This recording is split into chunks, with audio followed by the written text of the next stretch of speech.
নম্বর প্রশ্নটাতে একটু করে আসো, দেখো কি বলতেছে। Following the capital structure of a company, নিচে একটা কোম্পানির ক্যাপিটাল স্ট্রাকচার দেওয়া আছে, অর্থাৎ ওই কোম্পানিতে টোটাল 158 লক্ষ টাকার ক্যাপিটাল আছে। যে কোনো একটা কোম্পানি, কোনো একটা কোম্পানি যেখানে 158 লক্ষ মানে হচ্ছে কি 1,58,00,000, দ্যাট মিন্স ওই কোম্পানিতে টোটাল 1,58,00,000 টাকার ক্যাপিটাল আছে। ওই 1,58,00,000 টাকার ক্যাপিটালের মধ্যে ডিভেঞ্চার আছে 30 লক্ষ টাকার, আর কমন স্টক বা ইকুইটি আছে 1,28,00,000। আচ্ছা, আমার প্রথম কোয়েশ্চেন হচ্ছে, যদি কোনো কোম্পানিতে যদি ডিভেঞ্চার থাকে তাহলে সেই ক্ষেত্রে ডিভেঞ্চারের কারণে কি তৈরি হয়?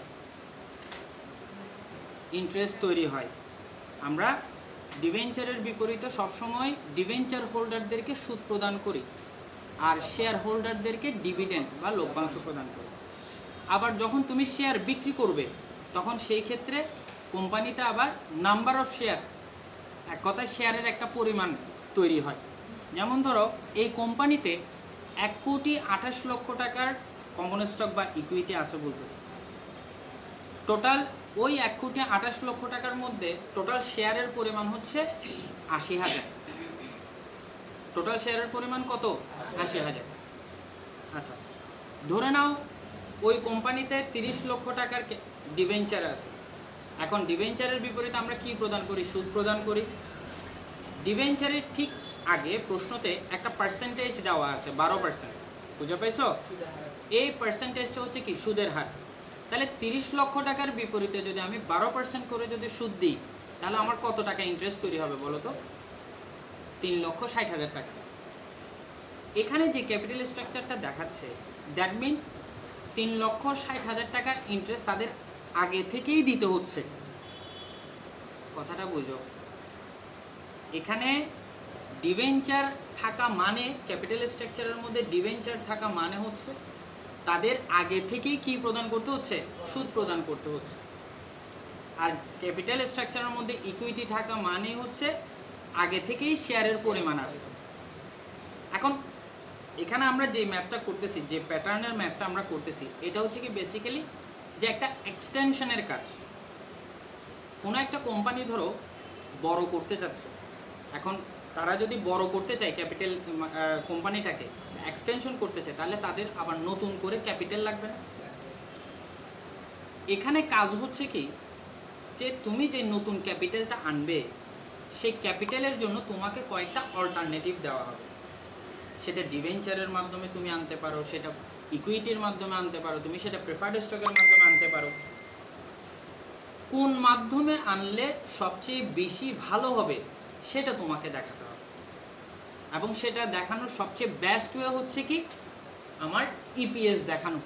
ইপিএস মানে কি? আর্নিং পার শেয়ার, অর্থাৎ শেয়ার প্রতি আয়। যে অল্টারনেটিভের থ্রুতে আমার শেয়ার প্রতি আয় সবচেয়ে বেশি হবে সেই অল্টারনেটিভটাই আমার জন্য সবচেয়ে কি বেটার, ভালো না? আচ্ছা, এই ইপিএসটা বের করার জন্য এটা হচ্ছে কি আমার ক্যালকুলেশন টেবল।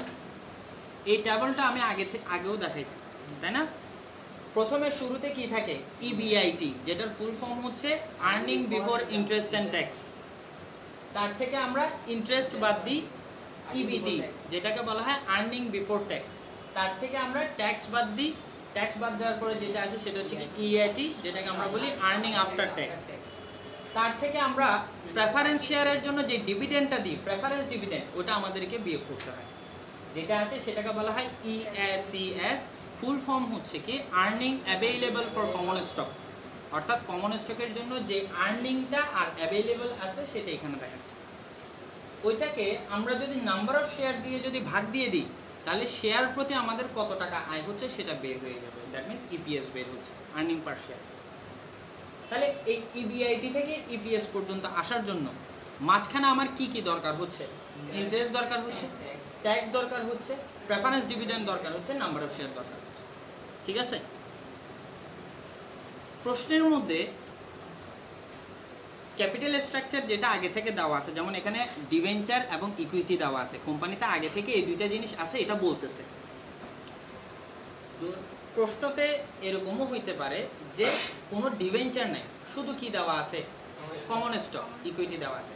এটা দ্বারা আমি বুঝাচ্ছি যে কোম্পানিতে অন্য কোনো সোর্স থাকুক বা না থাকুক, কমন স্টকটা অবশ্যই থাকতে হবে। আমি আবারও বলতেছি, আমার প্রিভিয়াস এখানে উপরে যেটা দেখতেছো তুমি ঘর দিয়ে যেটা দেখতেছো, এটা হচ্ছে কি কোম্পানিতে আগে থেকে যেই সম্পত্তিগুলো আছে সেগুলোর কথা। ওইটার সাথে আমরা যে অল্টারনেটিভের জন্য আমাদের যে অল্টারনেটিভগুলো আছে সেগুলোর জন্য যে নতুন করে যে সুদ আসবে বা যে নতুন করে যে শেয়ার আসবে, সেগুলো আমি জাস্ট কী করবো, পুরোনোগুলোর সাথে অ্যাড করে দিব।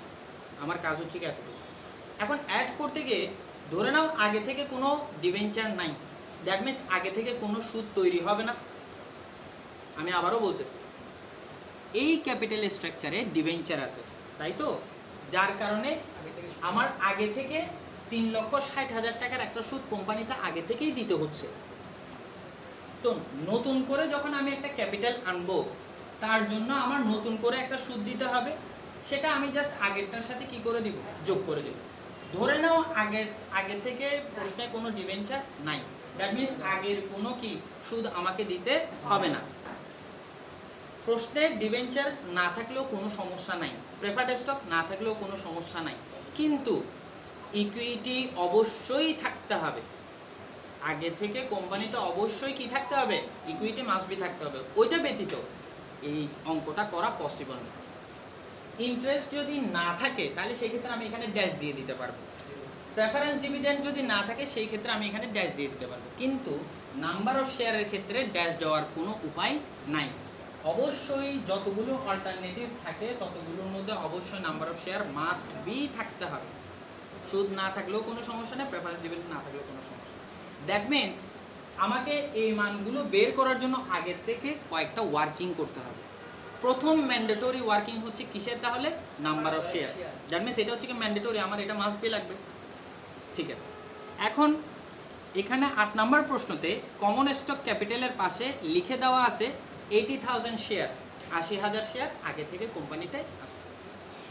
এরপরে লিখছে কি, to finance an expansion program, একটা এক্সপানশন প্রোগ্রামকে অর্থায়ন করার জন্য, মানে ওইটাতে টাকা দেওয়ার জন্য, the company needs additional capital of taka 40 lakh.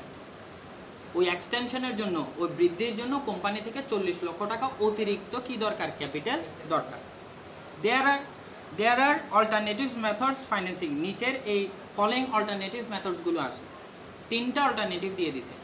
3টা অল্টারনেটিভের মধ্যে প্রথমটা হচ্ছে কি, থ্রু 14% ফাইন্যান্স, ডিবেঞ্চার ফাইন্যান্সিং, অর্থাৎ 40 লক্ষ টাকা যেটা আনা হবে সেটা পুরোটাই ডিবেঞ্চারের মাধ্যমে আনা হবে। এখন নতুন করে যে 40 লক্ষ টাকাটা আনতেছে ওটা যদি পুরোটাই যদি আমি ডিবেঞ্চারের মাধ্যমে আনি, তাহলে আমার কি বৃদ্ধি পাবে, ইন্টারেস্টের পরিমাণ বৃদ্ধি পাবে। আমার কি শেয়ারে কি কোনো পরিবর্তন আসবে? আনতেছি তো আমি ডিবেঞ্চারের মাধ্যমে, তো ডিবেঞ্চারের মাধ্যমে আনলে তো সুদ বেড়ে যায়, শেয়ার তো আর বাড়ে না, শেয়ার তো আগে যেটা ছিল সেটাই থেকে যাবে। এই জন্য অপশন 1-এ অ্যান্ড 1-এর মান হচ্ছে কি, আগে যে 80,000 ছিল সেটাই থেকে গেছে।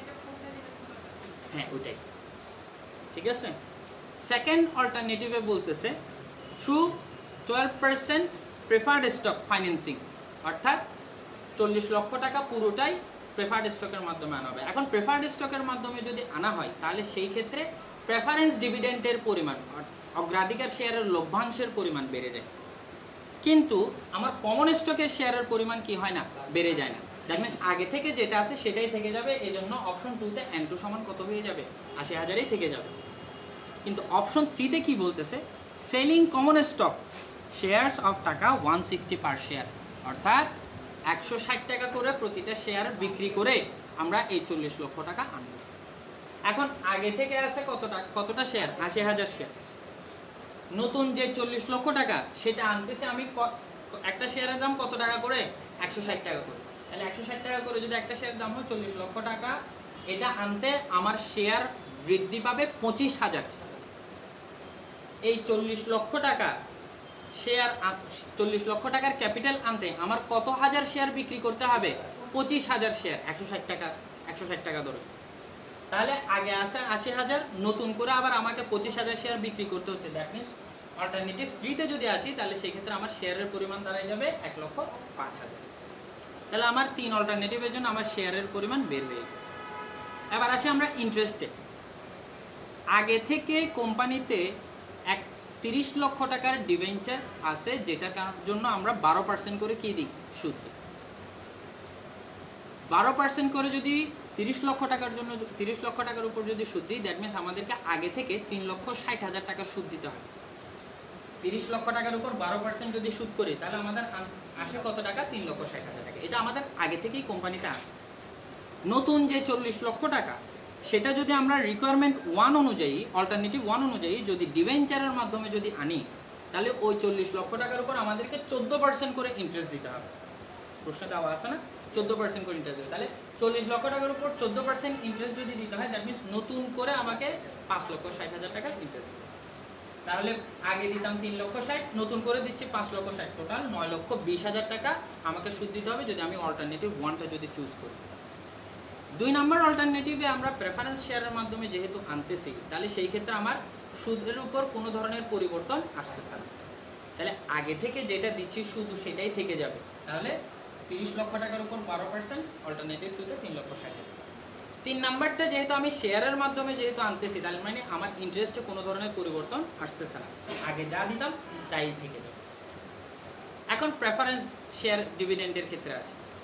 আমার কি প্রশ্নে ক্যাপিটাল স্ট্রাকচারে আগে থেকে কি কোনো প্রেফারেন্স শেয়ার আছে? নাই।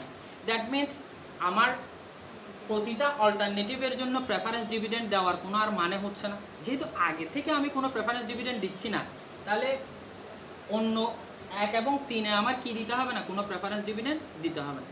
কিন্তু 2 নাম্বার অল্টারনেটিভে ওরা বলেই দিছে যে আমি 40 লক্ষ টাকাটা প্রেফারেন্স শেয়ারের মাধ্যমে আনতেছি। তাহলে সেই ক্ষেত্রে প্রেফারেন্স শেয়ারের মাধ্যমে যদি আনি, আমাকে কি দিতে হবে, প্রেফারেন্স ডিভিডেন্ড দিতে হবে লভ্যাংশে। তাহলে 40 লক্ষ টাকার উপর 12%, 4,80,000 টাকা। এটা যদি আমি অল্টারনেটিভ 2 চুজ করি, তাহলেই সেই ক্ষেত্রে গিয়ে এটা আসতেছে। বুঝা গেছে? এবার আসো EPS, calculation of calculation table for EPS. এটা গত ক্লাসও ওই দল ডিএফএল ডিসিএল ম্যাথ করার সময় এটা আসছিল। আবারও দেখো এটা কিন্তু, এবং সবচেয়ে বিষয় হচ্ছে কি, এখান থেকে একটা ম্যাথ আসার সম্ভাবনা থাকে। ইভেন প্রিন্সিপাল অফ ফিনান্সের জন্য এটা খুব ইম্পর্টেন্ট ছিল, ওখানে একটা ম্যাথ এরকম আসছিল।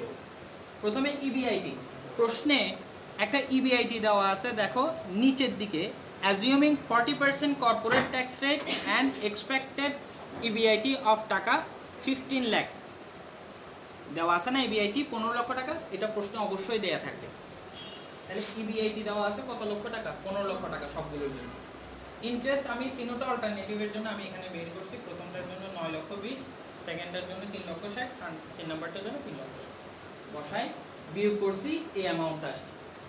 কর্পোরেট ট্যাক্স রেট প্রশ্নে বলে দেওয়া আছে কত পার্সেন্ট, 40%। তাহলে প্রতিটা অ্যামাউন্টের উপর আমি যদি 40% করি, তাহলে এই অ্যামাউন্টগুলো আসবে। ইবিটি থেকে এই ট্যাক্সগুলো যদি বিয়োগ করে দিই, এই ইএটি আসবে। এখন প্রেফারেন্স ডিভিডেন্ড শুধু অল্টারনেটিভ 2-তে ছিল, 1 এবং 3-তে ছিল না। এই জন্য এই দুইটাতে ট্যাক্স দিয়ে শুধু সেকেন্ড অল্টারনেটিভে অ্যামাউন্ট দেখাচ্ছি, বিয়োগ করে ইএসিএস আসছে এটা। শেয়ারের পরিমাণ 3টা অল্টারনেটিভের জন্য এখানে আমরা আগে থেকে বের করছি, বসিয়ে এটা দিয়ে এন দিয়ে ইএসিএস কে যদি আমরা ভাগ করি, তাহলে ইপিএস এর পরিমাণটা চলে আসবে, আর্নিং পার শেয়ার। তাহলে এখানে আমাদের জন্য বেস্ট অপশন কোনটা, অপশন 3, কারণ এখানে আমাদের আর্নিং এর পরিমাণ সবচেয়ে বেশি, শেয়ার প্রতি আয়ের পরিমাণ এখানে সংখ্যা যে বেশির মানে কি বোঝাচ্ছে, শেয়ার প্রতি আয়ের পরিমাণটা সবচেয়ে বেশি। রিকোয়ারমেন্ট বিতে বলতেছে ইনডিফারেন্স পয়েন্ট অফ ইবিআইটি। এটা দ্বারা কি বোঝায়, যে ইনডিফারেন্স এই শব্দটা দ্বারা কি বোঝাচ্ছে, অভিন্ন, অভিন্ন, অভিন্ন। ইনডিফারেন্স পয়েন্ট অফ ইবিআইটি দ্বারা বোঝাচ্ছে এমন একটা ইবিআইটি পরিমাণ আমাকে বের করতে হবে যাতে করে অল্টারনেটিভ 1 এবং অল্টারনেটিভ 3 এর জন্য আমার ইপিএস দুটোটা যেন কি হয়ে যায়, সমান হয়ে যায়, ইনডিফারেন্স হয়ে যায়, যেন আমার ইপিএসটা কি হয়ে যায়, ইনডিফারেন্স হয়ে যায়। এমন একটা ইবিআইটি আমাকে বের করতে হবে যাতে করে অল্টারনেটিভ 1 এবং 3-এ আমার ইপিএস এর পরিমাণটা যেন সমান হয়ে যায়। তো ইনডিফারেন্স পয়েন্ট অফ ইবিআইটির সূত্র হচ্ছে কি এটা। এখন এই সূত্রটা নর্মালি যদি দেখো তাহলে দেখতে মনে হবে কঠিন, কিন্তু আসলে এই সূত্রটা ক্যালকুলেশন টেবল থেকেই আসছে। কিভাবে? ইবিআইটি থেকে আমাদের প্রথমে কি বিয়োগ যাচ্ছে? ইন্টারেস্ট বিয়োগ যাচ্ছে, তাহলে ইবিআইটি মাইনাস আই। এরপরে কি বিয়োগ যাচ্ছে? ট্যাক্স ইনটু 1 মাইনাস টি। এরপরে কি বিয়োগ যাচ্ছে? Reference dividend minus PD. এরপরে কি দিয়ে ভাগ হচ্ছে? এন দিয়ে, তাহলে ভাগ এই এন। তাহলে এই যে এই অংশগুলো, এগুলো এই স্টেটমেন্ট থেকেই আসছে। বুঝতে পারছো? এই পাশে যেরকম এই পাশেও সেম, শুধু যেহেতু অল্টারনেটিভ 1 বলছে এখানে 1 দিছি, আর 3 যেহেতু বলছে এখানে 3 দিছি। ঠিক আছে, সবগুলো মান বসাইছি। এটাতে প্রেফারেন্স ডিভিডেন্ড ছিল না, এখানেও প্রেফারেন্স ডিভিডেন্ড ছিল না। নিচে 80,000 এবং 1,05,000 আমি 5,000 দিয়ে ভাগ করছি। টোটাল 5,000 দিয়ে তিনটা শূন্য কেটে দাও। 80 এবং 105 কে যদি কাটাকাটি করো, 16 এবং 21 5 দিয়ে যদি কাটাকাটি করো, এভাবে যদি রেখে দাও, পরবর্তীতে এখানে করতে গিয়ে বড় হয়ে যাবে না, এজন্য যত ছোট করতে পারো বেটার। 16 এবং 21 আসলো। 1 থেকে 0.40 পেলে এটা আসলো, 1 থেকে 0.40 পেলে এটা আসলো। উভয় পাশ থেকে আমি 0.60 বাদ দিয়ে দিলাম। এখন এটা আসলো 0.60 বাদ দেওয়ার পর এরপরে কোনাকুনি গুণ করে দিচ্ছি, এটাকে বজ্র গুণন বলে। বজ্র গুণন, কোনাকুনি গুণ করে দিলাম, বজ্র গুণন। তাহলে 21 এর সাথে এটা যদি গুণ হয়, 21 ইবিআইটি মাইনাস এটার সাথে গুণ করলে 1,93,20,000। আর এটার সাথে এটা যদি গুণ করি 16 ইবিআইটি মাইনাস 57,60,000।